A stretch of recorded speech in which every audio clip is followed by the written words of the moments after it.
Shichang terhuyung-huyung dan berusaha menstabilkan diri. Ketakutan tak berujung terlihat di matanya. Dia segera mengangkat tangannya dan melemparkan 5.000 kristal ruang waktu di udara. Dia kemudian berlutut ke arah Xiaoyan seraya berkata, "Saudaraku, tidak, Dewa yang Agung, kami semut tahu kesalahan kami dan tidak mudah untuk berlatih. Aku harap engkau akan menunjukkan belas kasihan dan menyelamatkan nyawaku." Xiaoyan tidak mengatakan apa-apa. Dia juga tidak berhenti. Orang-orang seperti Feng Shichang tidak dapat dipertahankan hidupnya. Jika tidak hati-hati, itu akan menjadi duri yang tajam. Dan Feng Shichang masih mengulur waktu, jadi Xiaoyan tidak akan menahan diri. Tangannya tiba-tiba terentang ke depan, dan di bawah Feng Shichang, sebuah bayangan tangan yang besar muncul. Sebuah ketakutan penindas yang tak terlihat menyelimutinya. Pada saat yang sama, cahaya di mata Xiaoyan menyala saat dia berkata dengan acuh tak acuh. Memegang matahari dan bulan di tangan, mencabut bintang.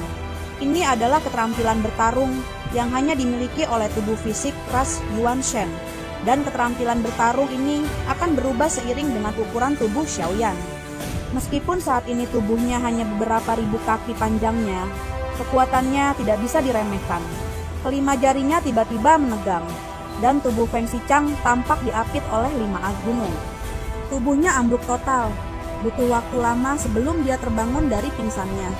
Matanya merah. "Kita tidak punya dendam satu sama lain. Mengapa kau memaksaku seperti ini?" Saat Feng Shichang selesai berbicara, Xiaoyan muncul di depannya dalam sekejap, dan jari manisnya menyentuh alis Feng Shichang yang berlumuran darah. "Jika kamu tidak mengatakan kebenaran, kamu tidak akan pernah memiliki kesempatan lagi." Suara dingin Xiaoyan mencapai telinga Feng Shichang. Pada saat itu, jarinya mendarat di dahinya, dan dia merasakan krisis kematian yang belum pernah terjadi sebelumnya. Feng Shichang memang telah menyembunyikan kekuatannya, tetapi kekuatannya tersembunyinya tampak rentan di hadapan Xiaoyan. Sekalipun ia berada di puncak level ketiga dan telah membuka 9 sumber, itu tidak cukup mengejutkan Xiaoyan. Kecuali dia memiliki 9 sumber yang sangat kuat. Feng Shichang bahkan tidak akan memenuhi syarat untuk melawan Xiaoyan. Melihat Feng Shichang masih ragu-ragu, Xiaoyan mengirimkan kekuatan isap yang kuat dari jari-jarinya, dan vitalitas Feng Shichang dengan cepat diserap. "Tunggu sebentar, saudaraku. Aku akan berkata jujur padamu. Lihatlah ini." Feng Shichang tidak berani menyembunyikan apapun lagi, dan segera mengeluarkan selembar batu giok yang bertuliskan Istana Surga Manusia. Feng Shichang buru-buru berkata, "Setelah tiba di sini, aku mengetahui bahwa seseorang menyebarkan perintah pembunuhan ini. Saudaraku, kau tampak persis seperti yang ada di slip giok itu." Feng Shichang menunjukkan senyuman pahit. Saat dia mengeluarkan slip giok, dia tahu bahwa dia tidak bisa lagi menipu orang lain. Hanya dengan cara inilah dia dapat memiliki kesempatan untuk bertahan hidup. Xiaoyan menyipitkan matanya. Dia bergumam, "Istana Surga Manusia, perintah perburuan ya." Xiaoyan sudah menebaknya, tetapi dia tidak menyangka bahwa masalah ini benar-benar menjadi kenyataan. Melihat Feng Shichang, Xiaoyan menarik jarinya dan tidak memilih untuk membunuhnya. Tidak akan mudah untuk benar-benar membunuh orang ini. Meskipun Feng Shichang tampak terluka akibat serangan tadi, Xiaoyan dapat merasakan bahwa dia masih menahan diri. Alasan mengapa dia mengatakan yang sebenarnya kepada Xiaoyan mungkin bukan karena dia takut akan hidup dan mati, tetapi karena dia tidak ingin menjadikan Xiaoyan musuh. Sambil berjalan, Xiaoyan mengangkat tangannya dan mengumpulkan 5.000 kristal ruang waktu. "Ayo pergi." Tanpa basa-basi, Xiaoyan memimpin Ye Beijing dan Xiao Yueli bersamanya, berubah menjadi pelangi panjang dan meninggalkan planet itu dengan kecepatan yang sangat cepat. Xiao Yueli tiba-tiba bertanya, "Ayah, apa yang sebenarnya terjadi?" Xiaoyan kemudian menceritakan tentang perintah pembunuhan yang dikeluarkan oleh Istana Surga Manusia. Yueli sedikit mengernyit setelah mengetahuinya. Dia sama sekali tidak takut pada Istana Surga Manusia. Hanya saja dia tidak menyangka bahwa mereka sebenarnya datang ke tempat misterius ini. Yang paling aneh adalah mereka benar-benar tahu bahwa Xiaoyan ada di sini. Lalu, siapa yang membocorkan berita tersebut? Mungkinkah seseorang dari alam dewa kuno adalah pengkhianat dan mengungkapkan berita tentang Xiaoyan ke Istana Surga Manusia? Atau mungkinkah istana surga manusia menggunakan metode lain untuk menghitung bahwa Xiaoyan akan datang ke sini? Tentu saja, masalah terbesar bukanlah istana surga manusia. Bagaimanapun, kekuatan Xiaoyan saat ini telah mencapai tingkat ketiga keabadian dewa. Ketika Xiaoyan meninggalkan Shenxi menuju dunia iblis kuno, dia mengetahui bahwa Raja Roh yang terkuat hanyalah keabadian dewa. Sementara 9 lainnya terhalang di bawah keabadian dewa. Sekalipun mereka memiliki hati yang abadi, mereka bahkan tidak memenuhi syarat untuk melawan Xiaoyan sekarang. Dalam sekejap mata, Xiaoyan telah berubah dari seseorang antek menjadi berdiri di atas kepala mereka, dan mereka hanya bisa menatapnya. Sekarang setelah banyak hal aneh terjadi di Shenxi, dunia tampaknya berubah untuk menghasilkan orang-orang yang lebih kuat. Mungkinkah kekuatan para Raja Roh ini telah meningkat pesat dalam waktu yang singkat? Ketika Xiaoyan meninggalkan planet ini, dia langsung bertanya-tanya apa yang direncanakan istana surga manusia. Meskipun setiap kali Xiaoyan kembali ke Shenxi, istana surga manusia akan terus mencari masalah dengannya seperti plester kulit anjing. Namun, masalah tersebut selalu berhasil diselesaikan berkali-kali. Ngomong-ngomong, aku penasaran apakah istana surga manusia dikendalikan oleh divisi pengendali kehidupan. Kalau begitu, siapa identitasnya di antara 8 divisi pengendali kehidupan? Apakah karena Zheng misi inilah mereka mengejarku tanpa henti dan tak menyerah sampai aku mati? Pertanyaan-pertanyaan ini masih terngiang dalam pikiran Xiaoyan, tetapi masih sulit untuk menemukan jawaban yang pasti. Dia tidak bisa mengambil inisiatif untuk bertanya selama pertemuan divisi pengendali kehidupan. Menggunakan topik ini hanya akan membuat pihak lain waspada dan tidak akan memiliki efek baik padanya. Jadi sekarang, Xiaoyan tidak tahu apakah hanya Raja Roh yang mengejarnya. Tidak, jika hanya Raja Roh ini, aku tidak akan merasakan krisis yang begitu kuat.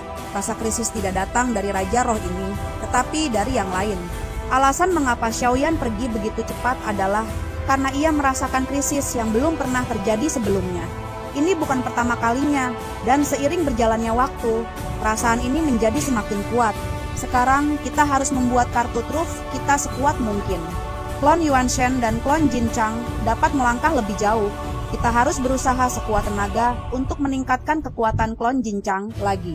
Lalu Xiaoyan mengeluarkan lukisan milik ratu. Gambar itu memungkinkan dia melihat langsung tingkatan bintang-bintang. Tetapi Xiaoyan tidak memilih tingkatan bintang itu. Sebaliknya, ia bergegas menuju bintang terdekat dengan kecepatan tercepat. Xiaoyan menyerbu masuk seperti meteorit yang jatuh. Dengan suara keras saat ia mendarat di tanah, bintang-bintang tampak bergetar hebat. Sosoknya berubah menjadi pelangi panjang, dengan kilat menyambar terus-menerus, membawanya dengan kecepatan yang luar biasa. Klon Yuan Shen pergi ke pusat bumi, dan tubuh asli Xiaoyan membunuh semua binatang luar angkasa yang lewat. Dan kemudian, klon Jin Chang melahap mereka, sehingga meningkatkan kekuatan tempurnya. Meskipun alam yang diperoleh semuanya ilusi, bahkan jika fluktuasi yang dipancarkan adalah tingkat kelima, kekuatan tempur sesungguhnya masih jauh dari mencapai tingkat kelima yang sebenarnya. Namun, Xiaoyan menemukan bahwa saat dia terus melahapnya, alam klon Jin Chang secara bertahap akan melemah selama pertempuran. Tetapi kekuatannya sendiri secara bertahap akan meningkat. Hanya saja kecepatannya sedikit lebih lambat. Setelah melahap sisa kekuatan Raja Kupu-Kupu, Xiaoyan mulai membunuh terus-menerus.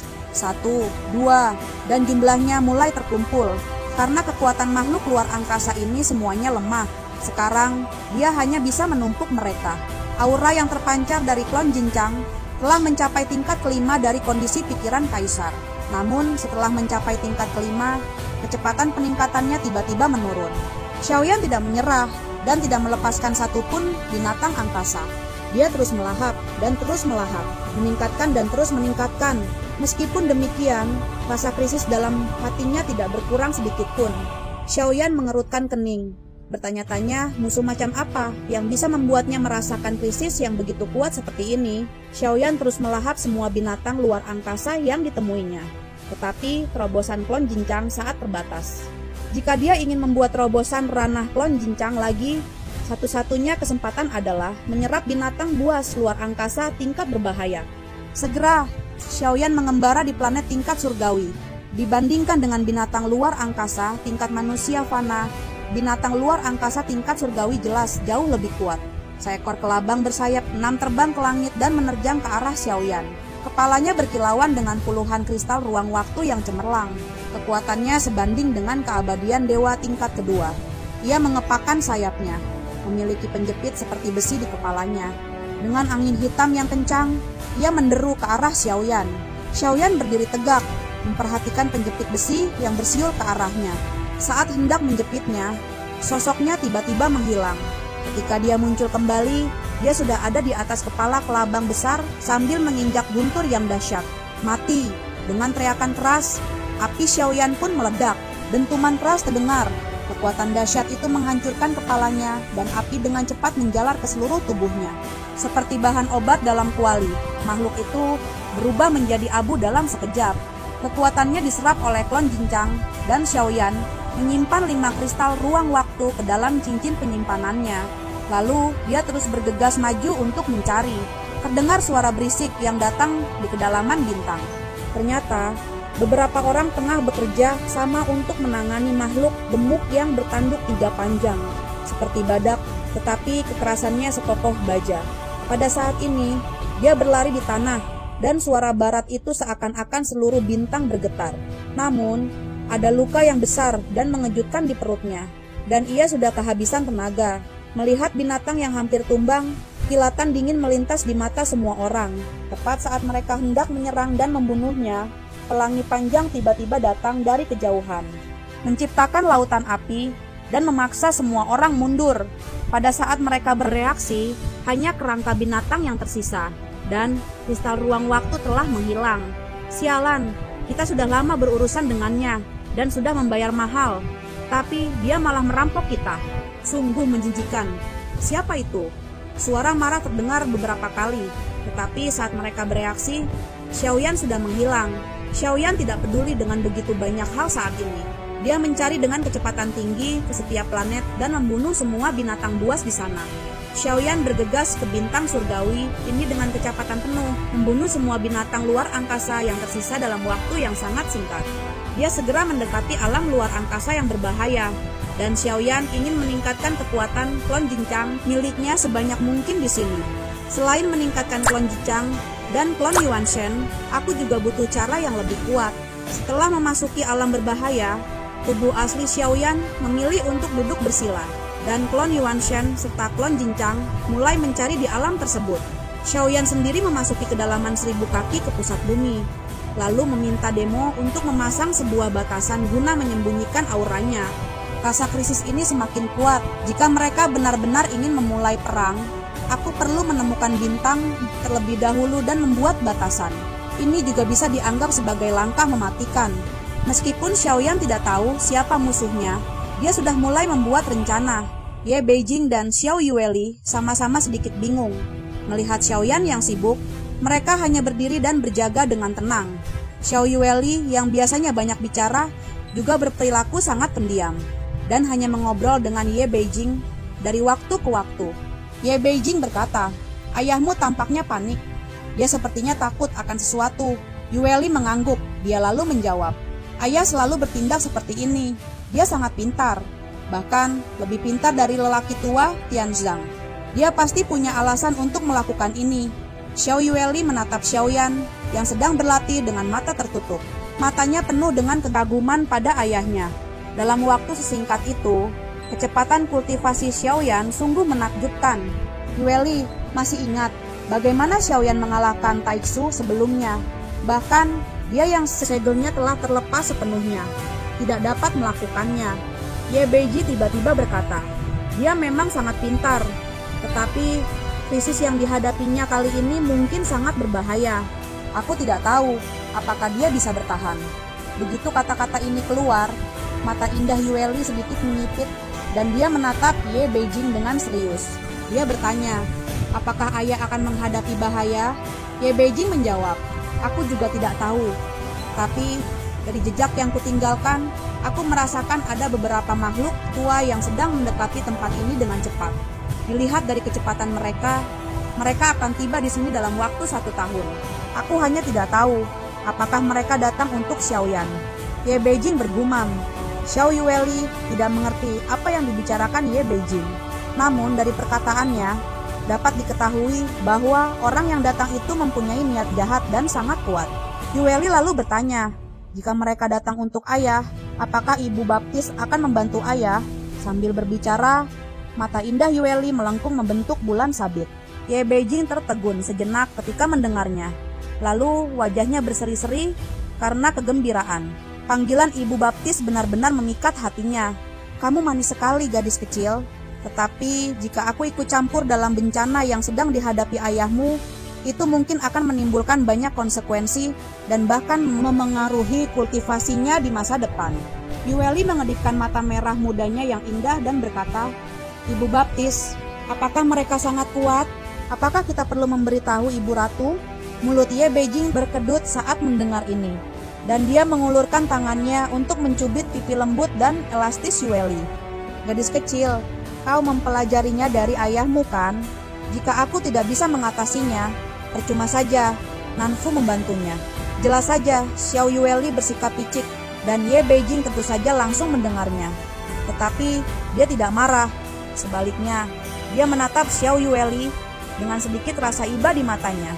Dibandingkan bersikap jujur, bersikap nakal sedikit lebih menggemaskan. Minimal suasananya tidak terlalu membosankan. Di bintang iblis, Feng Xichang tidak pergi, tetapi duduk bersila di dalamnya.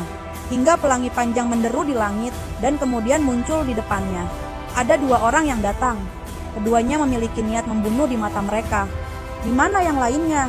Salah satu dari orang itu berbicara. Niat membunuh yang kuat melingkupi sekelilingnya. Feng Xichang lalu berkata dengan nada getir, Aku bukan tandingannya. Aku mencoba mempertahankannya, tetapi gagal. Dia sudah pergi. Keduanya menatap Feng Xichang dengan dingin dan berteriak, Sampah. Feng Xichang mengerutkan kening. Dia segera berdiri dan memancarkan aura tingkat ketiga dari alam 8 sumber.